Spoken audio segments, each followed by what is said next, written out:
This is our 53rd edition of the Grafton Inverell. First winner, Alan Grindle, 53 years ago. He'll be here again as a guest. But unfortunately, we won't have Jack Griffin, one of the original founders and organisers of this race, who passed away earlier this year. But Ray Griffin will be here to present the new shield donated by New South Wales Cycling and the Grafton Inverell Committee.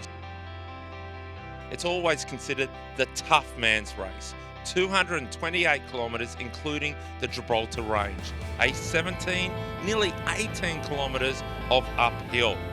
Today we've got three past winners. Stephen Fairless riding the B grade event. He won this event in 1991.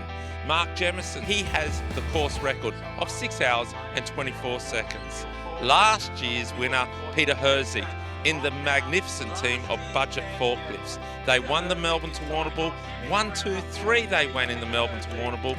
This year they want to do the double. The two classics of Australian NRS racing, the Melbourne to Warrnambool and the Grafton Inverell. Oh, it'd be fantastic to be able to go back to back. No one's ever done it in history, but yeah, it's a tough race to pick, definitely. I think after Warnie, Budget will be heavily marked. They definitely they are the team to beat. There's a lot of teams here with good bike riders, but they definitely have the strongest team.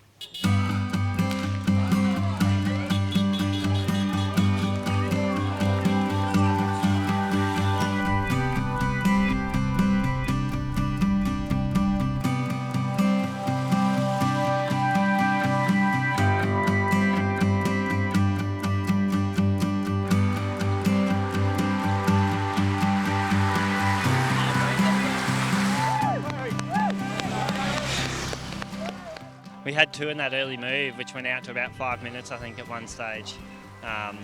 You know, all day we tried to have, guys in the moves, and, we lost a couple throughout the race, due to being quite aggressive. It's a real race of attrition, so I was really conscious of spinning little gears the whole way and eating and drinking a lot during the race, and obviously it was really hot as well, so yeah, that to contend with as well. Definitely the Grafton, with the 18-kilometre climb over Gibraltar Range, which is a World Heritage Park actually, is the toughest event here in Australia. We've got 70 kilometres to the bottom of the range, 18-kilometre climb, but there's no real descent off the mountain, so it stays up on a plateau.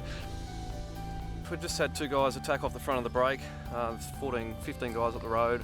We've got Chris Jory, David Melville in there. Quite happy with that. Jory's one of our main men. Back in the bunch, I think Budget will be no doubt lighting it up for Anderson and Herzig on Gibraltar Range. So wait and see what damage is done back there, but I think certainly like 5 to 10 riders will ride across to that break, and there'll be a rejoining at the front.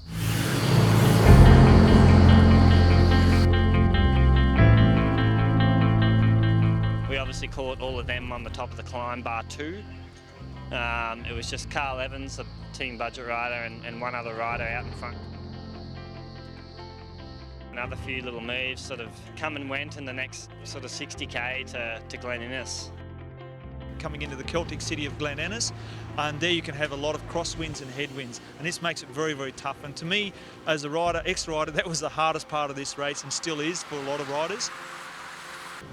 It was just sort of constant attacking, and just before Glen Innes I got away in a little 5 or 6 man move, and that was the final move. We rode across to three riders with my teammate Alex Waller in the front, and then from there it was about 60k to go, and we just put our heads down and rode.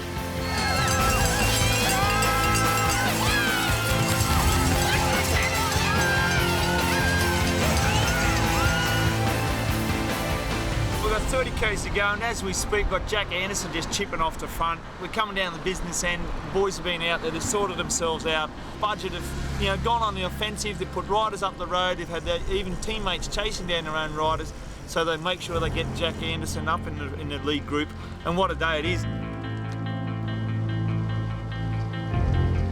I wanted to wait until Wire Gully or even after to make my move, but with those guys coming, I had to go quite early, and fortunately Ben Johnson come with me, and he was really strong. And of course this is a race you have to conserve, but if guys are riding up the road, you have no choice but to work and be there.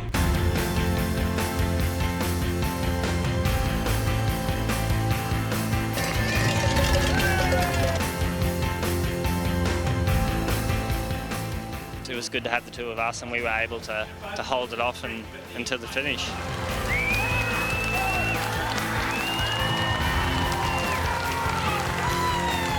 It's going to take a little while to sink in, to be honest. I think if you're familiar with Australian cycling, you know that I think this is probably the toughest one-day race in Australia. For me, it's definitely the hardest. I've done it a couple of times now, and God, it was a lot harder than I expected it was going to be. So yeah, to join 50 or so other names, it was very humbling, but very overwhelming, to be honest. If I'd known I was going to get second at the start of the day, I would have taken that. But it was a bit disappointing. It's such a big race, and to win it would have been fantastic. But Jack was really strong, and we worked well together in the finish. So yeah, it's my first big sort of race where I've been reasonably fit for a long time. So I'm really happy with the way it went. The one-day classics at the end of the season was always a major goal of our team, and especially the Grafton Inverell. We're in love with this race. I think this is the 4th victory from our team over the years, and to back up Peter Herzig's win last year with Jack, we're over the moon.